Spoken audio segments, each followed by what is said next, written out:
واه د مجاهدینو زبردسته کارنامه. مجاهدینو پر پاکستاني ځواکونو اور بل کړ او د جهنم کندې ته یې گذار کړل.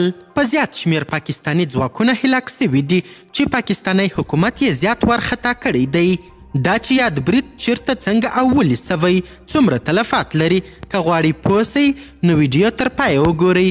سلامونه قدرمنو لیدونکو، مشال پریس یوټیوب چینل ته مو هرکلی کوم. راپورونه وایي چې د پاکستان د پوځ 23 سرتیري په ډیره اسماعیل خان سیمه کې په یوه برید کې وژل سوي دي.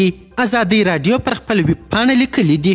امنیتي چارواکو او سیمه ییزو سرچینو د ازادۍ راډیو مشال څانګې ته وویل برید په درابند سیمه کې سوی او پړه د تحریک جهاد پاکستان ډلې منلې. په درابند کې د پولیسو مشر محمد عدنان د ازادۍ راډیو مشال څانګې ته وویل نن سهار وختي لومړی یو ځان وژونکی برید وسو او ورپسې نښتې وسوې چې په پایله کې 23 سرتیري ووژل سول او 24 نور ټپیان سول.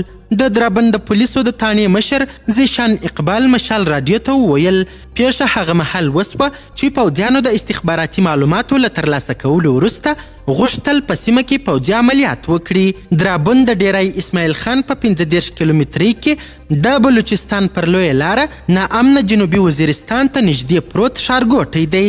د پاکستان د موقت صدراعظم انور الحق کاکړ په ګډون د پاکستان ګڼو چارواکو ویلي چې اکثریت وسلوالې ډلې د افغانستان له خاورې په پاکستان کې حملې کوي، خو د افغانستان د اسلامي امارت حکومت دا ادعاوې رد کړي او وایي چې پاکستان د خپلو ناکامیو پړه پر افغانستان نه اچوي بلکې د خپل هیواد د ناامنۍ سبب دی په خپل هیواد کې ولټوي.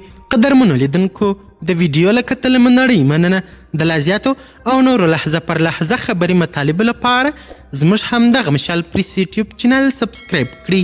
تر بیا او بلې ویډیو ښه وخت ښې چارې، د الله په امان.